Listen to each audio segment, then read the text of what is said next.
Messieurs, vous avez suivi ou suivez présentement un traitement pour le cancer de la prostate? Dans un tel cas, vous gagnez à être informé pour bien comprendre la situation. Regardons-y de plus près. Après un diagnostic de cancer, vous serez suivi par un spécialiste, comme un urologue, un radio-oncologue ou un oncologue, pendant plusieurs années. Dans certaines circonstances, la prise en charge du cancer de la prostate peut être la surveillance active. Celle-ci a pour objectif de suivre le cancer et de le traiter seulement si nécessaire. Sinon, il existe plusieurs approches pour garder un œil sur votre cancer durant ou après le traitement.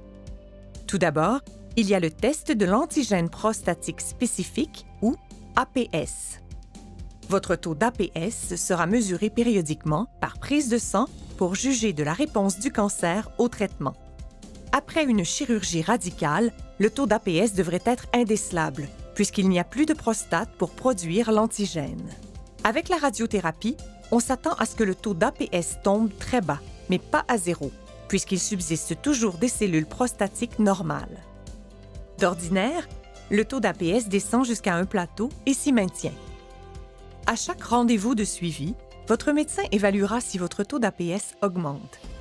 Si c'est le cas, il observera combien de temps le taux prend pour doubler. Une hausse importante sur une courte période pourrait indiquer une récidive, avec ou sans métastase. C'est pourquoi votre médecin surveille le taux d'APS de près. Si votre médecin a recommandé une hormonothérapie, la mesure de l'APS sera parfois jumelée à une analyse de votre taux de testostérone. Une hausse de l'APS malgré un niveau de testostérone très bas indique en général une progression du cancer. Votre médecin pourrait également prescrire des tests d'imagerie pour surveiller l'évolution de la maladie ou déterminer si des cellules cancéreuses se sont développées ailleurs. C'est une pratique courante dans le cas d'un cancer déjà agressif lors du diagnostic, qui progresse rapidement après un traitement ou qui ne répond plus à un traitement comme l'hormonothérapie. Il pourrait s'agir d'un scan abdominal et pelvien, d'une imagerie par résonance magnétique ou IRM, ou d'une scintigraphie osseuse, entre autres. Ces tests aident à mesurer la taille de la tumeur, à voir s'il y a des signes de propagation du cancer et, si c'est le cas, à quel endroit dans le corps. Si vous ressentez des douleurs aux os ou si votre cancer est agressif, votre médecin demandera généralement une scintigraphie osseuse. Ce test lui permet de voir si le cancer s'est effectivement propagé aux os.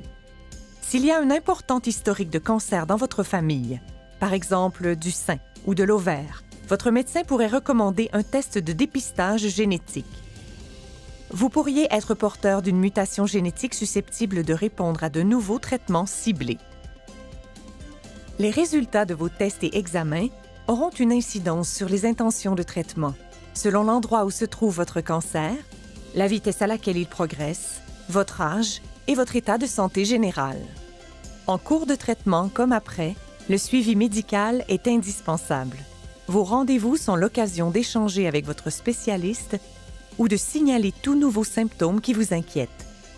Surtout, n'hésitez pas à demander conseil à votre équipe soignante. Vous avez des inquiétudes ou des questions? Nous sommes là pour vous.